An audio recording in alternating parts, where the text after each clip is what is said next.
அனைவருக்கும் இனிய மாலை வணக்கம். அப்கமிங்காக வரக்கூடிய group 1 exam, group 2 2A and group 4 எக்ஸாமிற்காக தினசரி மாதிரி தேர்வுகள் நடத்தப்பட்டு வருகிறது ஒலிம்பியா ஐஏஎஸ் அகாடமி சார்பாக. இந்த தினசரி மாதிரி தேர்வை பொறுத்தவரையும் 30 கேள்விகள் வழங்கப்பட்டு வருகிறது. இந்த 30 கேள்விகளுக்கான விடை குறிப்புகளை தினசரியாக பார்த்து வருகிறோம்.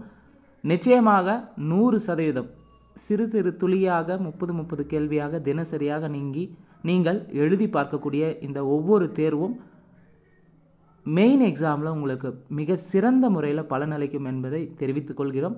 கண்டிப்பாக 2025 நம்முடைய இலக்கு அரசு பணியாளராக மாற வேண்டும். ஒவ்வொருடைய ஆஸ்பிரண்ட்டுடைய கனவும் இது மட்டும்தான் இருக்கும். கிட்டத்தட்ட ஏற்கனவே 2024 குரூப் 4ல் 1 மார்க் 2 மார்க் போனவங்களுக்கு இந்த முறை ஒரு மிகச்சிறந்த அரிய வாய்ப்பாக அமைந்துள்ளது. தொடர்ந்து 3 எக்ஸாம் நமக்கு இருக்க போகுது. ஸோ நம்மளுடைய வேலையை சின்சியராக டெடிக்கேட்டடாக ஆர்வமாக நீங்கள் செஞ்சீங்கன்னா நிச்சயமாக 2025 நீங்களும் ஒரு அரசு அதிகாரியாக இருப்பீங்க. நம்ம ஒலிம்பியா ஐஏஎஸ் அகாடமி சார்பாக நடத்தக்கூடிய ஒவ்வொரு மாதிரி தேர்வும் எக்ஸாம் பாயிண்ட் ஆஃபில் அப்டேட்டடாக, குறிப்பாக இப்போ இருக்கிற ப்ரெசண்ட் சிலபஸ் படி பள்ளி பாடப்புத்தகத்திலிருந்து கேள்விகள் தயாரிக்கப்பட்டு வழங்கப்பட்டு வருகிறது. ஒவ்வொரு தேர்வையும் மிக சரியான முறையில் எழுதுமாறு கேட்டுக்கொள்ளப்படுகிறது. இந்த வீடியோவை பொறுத்தவரையும் வரலாறு பகுதியிலிருந்து 30 கேள்விகள் கேட்கப்பட்டுள்ளன. இந்த வீடியோக்கான PDF கொஸ்டின் பேப்பர் லிங்க் டிஸ்கிரிப்ஷனில் தரப்பட்டுள்ளது. தேவையானவங்க டவுன்லோட் பண்ணி ரைட் பண்ணி பார்த்துக்காங்க. உங்களுடைய ஒவ்வொரு மாதிரி தேர்வும் எழுதும்போது நீங்கள் தினசரியாக ஒரு நிறைய ப்ராக்டிஸ், அதாவது அதிகப்படியான மதிப்பெண் பெறுவதற்கு அதிகப்படியான தேர்வுகளை மாதிரி தேர்வுகள் எழுதி பார்க்க வேண்டியது கட்டாயம். அப்படி நீங்கள் எழுதி பார்க்கும்போது வரக்கூடிய சிறு சிறு தவறுகளை சரி செய்யும்போது மிகப்பெரிய அளவில் மாற்றத்தை ஏற்படுத்தும். சிறு துளி பெருவெள்ளம் என்பதற்கு இணங்க ஒவ்வொரு தேர்வையும் மெயின் எக்ஸாம் போல் தினசரியாக எழுதுங்க. உங்களுடைய வெற்றியில் நிச்சயமாக ஒலிம்பியா ஐஏஎஸ் அகாடமி ஒரு சிறிதளவான பங்காக இருக்க வேண்டும் என்பதற்காக தான் தினசரியாக மாதிரி தேர்வுகளை வழங்கப்பட்டு வருகிறது இலவசமாக. இதை சரியாக பயன்படுத்திக்காங்க. அதே போல் ஒலிம்பியா ஐஏஎஸ் அகாடமி டெலகிராம் சேனலுக்கான லிங்க்கும் டிஸ்கிரிப்ஷனில் தரப்பட்டுள்ளது. நம்முடைய இலக்கு 2025 அரசு அதிகாரியாக மாற வேண்டும். அதற்காக தான் இந்த தினசரி மாதிரி தேர்வுகளும் வாரந்தோறும் நடக்கக்கூடிய மாதிரி தேர்வுகள் வழங்கப்பட்டு வருகிறது. இதை சரியாக பயன்படுத்திக்காங்க. முதல் கேள்வி, பின்வரும் கூற்றுகளில் சரியானது எது எவை? உலகின் மிக தொன்மையான நாகரிகம் சிந்து சமவெளி நாகரிகம். ஸோ உலகின் மிக தொன்மையான நாகரிகம் சிந்து சமவெளி நாகரிகமானால் கிடையாது. எந்த நாகரிகம்? மெசபடோமியா நாகரிகம் தான். அப்போ முதல் கூற்று தவறு. மெசபடோமியா நாகரிகம் 6500 ஆண்டுகளுக்கு முற்பட்டது. சரி. பூம்புகார் காவிரி ஆறு கடலோடு கலக்கும் இடத்தில் தற்போதைய மயிலாடுதுறை அருகே உள்ளது. பூம்புகார் தற்போது எங்கே இருக்குது? மயிலாடுதுறை அருகே உள்ளது. சரி. சங்ககால சோழ அரசின் துறைமுகம் எது? பூம்புகார் ஆகும். அப்போ கேள்வி என்ன? பின்வரும் கூற்றுகளில் சரியானது எது எவை? சரியானது 2, 3, 4. சரி. கேள்வி 2, சரியான இணையை தேர்வு செய்க. 1 பூம்புகாரின் சிறப்பை பேசும் நூல் மணிமேகலை. 2 மாநாய்க்கன்னா பெருங்கடல் வணிகன், மாசத்துவன்னா பெருவணிகன். இதில் எது சரியானதுன்னா 2, 3 சரியாக இருக்குது. மாநாய்க்கன் என்பதன் பொருள் பெருங்கடல் வணிகன், மாசத்துவன் என்பதன் பொருள் பெருவணிகன். பூம்புகாரின் சிறப்பை பேசும் நூல் மணிமேகலைனா மணிமேகலை கிடையாது, சிலப்பதிகாரம். பூம்புகாரின் சிறப்பை பேசும் நூல் சிலப்பதிகாரம். கேள்வி என்ன? சரியான இணையை தேர்வு செய்க. சரியான விடை ஆப்ஷன் சி. கேள்வி 3, தவறான இணையை தேர்வு செய்க. 4 ஆப்ஷனில் எது தவறுன்னு பார்க்கலாம். ஏ ஆப்ஷன், பூம்புகார் நகரத்து வணிகர்கள் நேர்மைக்கும் நாணயத்திற்கும் பெயர் பெற்றவர்களாக விளங்கினார்கள். மிக சரியான விலைக்கு பொருள்களை விற்றனர். கூடுதலான விலைக்கு பொருளை விற்பது தவறான செயல் என்று அவர்கள் கருதினர் என்பதை பட்டினப்பாலை கூறுகிறது. ஸோ பூம்புகார் நகரத்துடைய நேர்மையை பற்றி பட்டினப்பாலை தான் சொல்லியிருக்கோம். சரி. கடியலூர் உருத்திரங்கண்ணனார் காலம் கிமு 3ஆம் நூற்றாண்டுன்னு தந்திருக்காங்க. தவறு. பட்டினப்பாலை நூலின் ஆசிரியர் கடியலூர் உருத்திரங்கண்ணனார். இவருடைய காலத்தை பொறுத்தவரையும் கிமு 2ஆம் நூற்றாண்டு. கிமு 2ஆம் நூற்றாண்டு. அப்போ தவறான இணை ஆப்ஷன் பாம்பே. மற்ற 2 ஆப்ஷனும் சரியாக இருக்குது. கடைச்சங்க காலத்தில் தமிழ் பணி செய்த புலவர்கள் 49 பேர். சரி.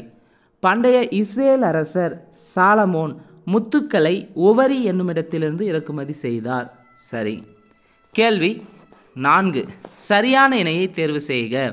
இறக்குமதி செய்யப்பட்ட பொருட்கள்லேருந்து கேள்வி கேட்டிருக்காங்க. கடல் வழியாக குதிரைகள் இறக்குமதி செய்யப்பட்டது, சரி. தரை வழியாக கருமிளகு இறக்குமதி செய்யப்பட்டது.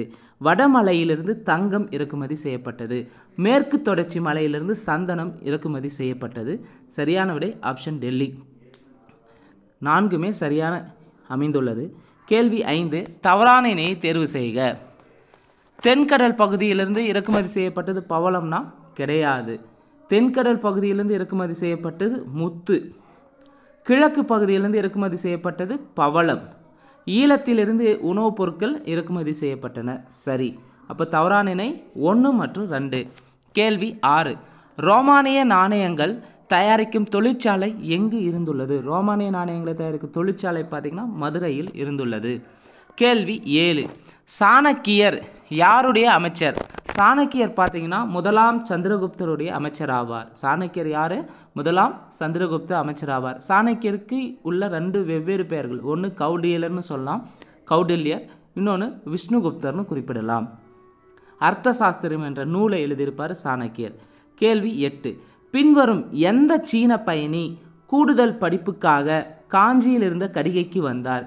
எந்த சீன பயணி கூடுதல் படிப்புக்காக காஞ்சியிலிருந்து கடிகைக்கு வந்தார்? Yuan Chwang. கேள்வி 9 சரியான இணையை தேர்வு செய்க. புகார் துறைமுக நகரம், சரி. மதுரை என்பது வணிக நகரம், சரி. காஞ்சி என்பது கல்வி நகரம். அப்போ சரியான இணை 1, 2, 3 சரியாக இருக்குது. கேள்வி 10 கூற்று 1 கூற்று 2. கூற்று 1 நகரங்களில் சிறந்தது காஞ்சி என்று திருநாவுக்கரசர் கூறுகிறார். கூற்று 2 கல்வியில் கரையில்லாத காஞ்சி என்று கவிஞர் காளிதாசர் கூறுகிறார். மேற்கண்ட கூற்றுகளில் சரியானது எது எவைன்னு கேட்டிருக்காங்க. 2மே தவறுங்க. சரியானதில் 2மே தவறாக இருக்குது. நகரங்களில் சிறந்தது காஞ்சி என்று சொன்னவர் காளிதாசர் சொல்லியிருப்பார்.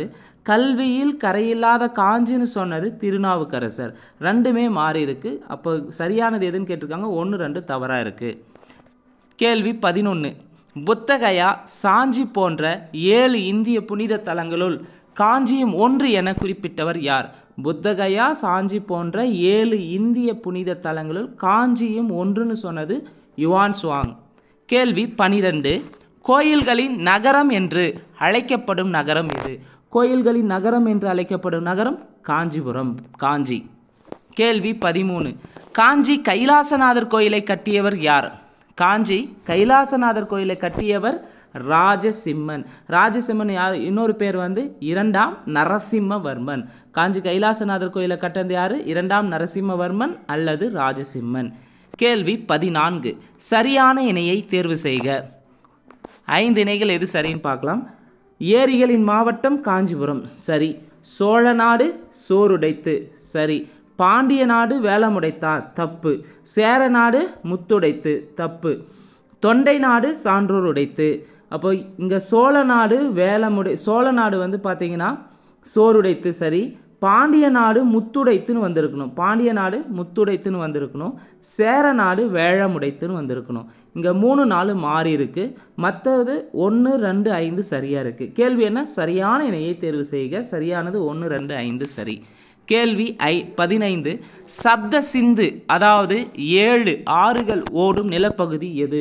சப்த சிந்து என்று அழைக்கப்படும் 7 ஆறுகள் ஓடும் பகுதி பஞ்சாப். கேள்வி 16 ரிக்வேத காலத்தில் அரசியலின் அடிப்படை அலகாக இருந்தது எது? ரிக்வேத காலத்தில் அரசியலின் அடிப்படை அலகாக இருந்தது எது? குலம். கேள்வி 17 இனக்குழு மன்றங்களில் மிக பழமையானது எது? இனக்குழு மன்றங்கள்னு எடுத்துக்கணுங்கன்னா சபா, சமிதி, கனா, விதாத்தா இதெல்லாம் இனக்குழு மன்றங்கள். இந்த இனக்குழு மன்றங்களில் மிக பழமையானது விதாத்தா. கேள்வி 18 பின்வரும் கூற்றுகளில் சரியானது ஏது எவை? 1 3 கூற்று தந்திருக்காங்க. 1 மூத்தோர்களை கொண்ட மன்றம் சமிதி. 2 மக்கள் அனைவரையும் கொண்ட பொதுக்குழு சபா. இனக்குழுவின் பொதுக்குழு விதாத்தா. இதில் எது சரின்னா ஆப்ஷன் சரி 3வது கூற்று மட்டும் சரியாக இருக்குது. விதாத்தா என்பது இனக்குழுவில் இருக்கக்கூடிய பொதுக்குழுன்னு சொல்லலாம். விதாத்தா. மூத்தோர்களை கொண்ட மன்றம் சபான்னு குறிப்பிடணும். மக்கள் அனைவரையும் கொண்ட பொதுக்குழு சமிதின்னு சொல்லுவாங்க. சபானா மூத்தோர்கள் நிறைந்த குழுன்னு சொல்லலாம். மக்கள் அனைவரையும் கொண்ட பொதுக்குழுனா சமிதி. இது ரெண்டுமே மாறி இருக்குது. சரியானது 3 மட்டும் சரியாக இருக்குது. கேள்வி 19. பழுப்பு மஞ்சள் நிற மட்பாண்டங்கள் எக்காலத்தை சார்ந்தது? பழுப்பு மஞ்சள் நிற மட்பாண்டங்கள் எக்காலத்தை சார்ந்ததுன்னா ரிக்வேத காலத்தை சார்ந்தது. கேள்வி 20. தவறான இணை எது? நிஷ்கா சத்மனா என்பது வெள்ளி நாணயங்கள், கிருஷ்ணாலா என்பது தங்க நாணயங்கள், இரண்யா என்பது தங்கம், சியாமானா இரும்பு, அயாஸ்னா தாமிரம் செம்பு. தாமிரம் அல்லது செம்புன்னு சொல்லலாம். இதில் தவறான இணை 1, 2 தவறாக இருக்குது. நிஷ்கா சத்மானானா தங்க நாணயங்கள்னு வந்திருக்கணும், வெள்ளி நாணயம் தந்திருக்காங்க. கிருஷ்ணாலானா வெள்ளி நாணயம். நிஷ்கா சத்மானானா தங்க நாணயம், கிருஷ்ணாலான் வெள்ளி நாணயம்னு வந்திருக்கணும், மாறி இருக்குது. அதே இரண்யானா தங்கம், சியாமானா இரும்பு, அயாஸ்னா தாமிரம் அல்லது செம்பு. அப்போ இங்கே தவறான இணை 1, 2 தவறாக இருக்குது. கேள்வி 21. பொறுத்துக. பிருத்திவி. பிருத்திவின்றது எதை குறிக்குன்னா இது பார்த்திங்கன்னா ரிக்வேத காலத்தில் வணங்கப்பட்ட தெய்வங்கள், குறிப்பாக இயற்கை ரிலேட்டடானது. பிருத்திவினா நிலத்தை குறிக்கும், அக்னினா நெருப்பு, வாயுனா காற்று, வருணன்னா மழை கடவுள். சரியான விடை ஆப்ஷன் டெல்லி 4, 3, 2, 1. கேள்வி 22. சரியான இணையை தேர்வு செய். 1. உஷா என்பது நித்திய கடவுள், அதித்தி என்பது விடியற்காலை தோற்றம், இந்திரன் இடி, பிரஜானா குழந்தைகள். இப்போ சரியான இணை இந்திரன் எதற்கு கடவுளாக இருப்பார்னா இடி, பிரஜானா குழந்தைகள் என்று பொருள். அப்போ 3, 4 சரியாக இருக்குது, 1, 2 தவறாக இருக்குது. உஷா என்பது விடியற்காலை தோற்றம். உஷா என்பது விடியற்காலை தோற்றம். அதித்தினா நித்திய கடவுளை குறிக்கும். 1, 2 மாறி இருக்குது, 3, 4 சரி. கேள்வி என்ன? சரியான இணையை தேர்வு செய்க. 3, 4 சரியாக இருக்குது. கேள்வி 23. சரியான இணையை தேர்வு செய். பிரஜாபதி படைப்பவர், விஷ்ணுனா காப்பவர், ருத்ரனா அளிப்பவர். பிரஜாபதினா படைப்பவரை குறிக்கும், சரி. விஷ்ணுனா காப்பவரை குறிக்கும், சரி. ருத்ரன்னா அழிப்பவரை குறிக்கும். சரியான இணை 1, 2, 3 இணையும் சரியாக இருக்குது. கேள்வி 24. தவறான இணையை தேர்வு செய்க. 4 இணையில் எது தவறுன்னு பார்க்கலாம். பிரம்மச்சரியம் என்பது மாணவ பருவம், சரி. கிரகஸ்தம் என்பது காடுகளுக்கு சென்று தவம் செய்தலா, தவறு. கிரகஸ்தம் என்பது திருமண வாழ்க்கையை குறிக்கும். வனப்பிரஸ்தம் என்பது காடுகளுக்கு சென்று தவம் செய்தலை குறிக்கும். அப்போ 2, 3 மாறி இருக்கு. சந்நியாசம் என்பது வீடு பேறு அடைவதற்காக துறவற வாழ்க்கை மேற்கொள்ளல், சரி. தவறான இணை எது? 2, 3 தவறாக உள்ளது. கேள்வி 25. பெருங்கற்கால பண்பாட்டு காலம் எது? பெருங்கற்கால பண்பாட்டு காலம் எதுன்னு பார்த்தீங்கன்னா கிமு 600 முதல் கிபி 100 வரை. பெருங்கற்கால பண்பாடு என்பது காலம் கிமு 600 முதல் கிபி 100 வரை. கேள்வி 26. மெகாலித்திக் என்பது எந்த மொழிச்சொல்? மெகாலித்திக் என்பது கிரேக்க மொழிச்சொல். கேள்வி 27. செங்கற்களால் கட்டப்பட்ட கட்டடங்கள், நன்கு அமைக்கப்பட்ட வடிகால் அமைப்பு போன்ற சான்றுகள் எந்த அகழாய்வில் கிடைத்துள்ளன? செங்கற்களால் கட்டப்பட்ட கட்டடங்கள், நன்கு அமைக்கப்பட்ட வடிகால் அமைப்பு போன்ற சான்றுகள் எந்த அகழாய்வில் கிடைத்துள்ளன? கீழடி அகழாய்வில் கிடைத்துள்ளன. கேள்வி 28. பின்வரும் இணைகளில் தவறானது எது? கீழடி சிவகங்கை மாவட்டத்தில் உள்ளது. ஆதிச்சநல்லூர் திருநெல்வேலி மாவட்டம்னு தந்திருக்காங்க. ஆதிச்சநல்லூர் திருநெல்வேலி மாவட்டம் கிடையாது. முன்னொரு காலத்திலிருந்து தற்போது ஆதிச்சநல்லூர் தூத்துக்குடி மாவட்டம். ஆதிச்சநல்லூர் தூத்துக்குடி மாவட்டம். பொருந்தல் திண்டுக்கல் மாவட்டம், சரி. பையம்பள்ளி தற்போது திருப்பத்தூர் மாவட்டத்தில் இருக்கும். இதற்கு முன்பு வேலூர் மாவட்டம் இருக்கும். புத்தகத்தில் வேலூர் மாவட்டம் இருக்கும், அதை அப்டேட் பண்ணுவாங்க. அப்போ பையம்பள்ளி திருப்பத்தூர் மாவட்டம். பின்வரும் இணைகளில் தவறானது எதுனா 2 மட்டும் தவறாக உள்ளது. ஆதிச்சநல்லூர் தூத்துக்குடி மாவட்டத்தில் வரும். கேள்வி 29. இரும்பு உருக்கப்பட்டதற்கான சான்றுகள் எங்கு கிடைத்துள்ளன? இரும்பு உருக்கப்பட்டதற்கான சான்று பையம்பள்ளியில் கிடைத்துள்ளன. திருப்பத்தூர் மாவட்டத்தில் இருக்கக்கூடிய பையம்பள்ளி, ஆம்பூர் அருகே இருக்கக்கூடிய ஒரு கிராமம் தான் பையம்பள்ளி, அங்கே தான் கிடைச்சிருக்கு. கேள்வி 30. கொடுமணல் எந்த மாவட்டத்தில் அமைந்துள்ளது? கொடுமணல் ஈரோடு மாவட்டத்தில் அமைந்துள்ளது. இந்த வீடியோவை பொறுத்தவரையும் வரலாறு பகுதியிலிருந்து 30 கேள்விகளுக்கான விடைக்குறிப்புகளை பார்த்துருக்குறேங்க. நிச்சயமாக இந்த 30 கேள்விகளில் மிக பெரும்பான்மையான கேள்விகள் ஏற்கனவே டிஎன்பிசி தேர்வில் வரலாறு பகுதி யூனிட் 8 பகுதியிலிருந்தும் தமிழ்நாடு தொல்லியல் இடங்கள் தொடர்பான இடங்களிலிருந்தும் வந்து கேள்விகள் கேட்டிருக்காங்க. நிறைய கொஸ்டின்ஸ் ரிப்பீட்டடாக இருக்கும். இது எங்கேருந்து எடுக்கப்பட்டதுன்னா 6ஆம் வகுப்பு சமூக அறிவியல் புதிய புத்தகத்திலிருந்து தான் எடுக்கப்பட்டுள்ளது.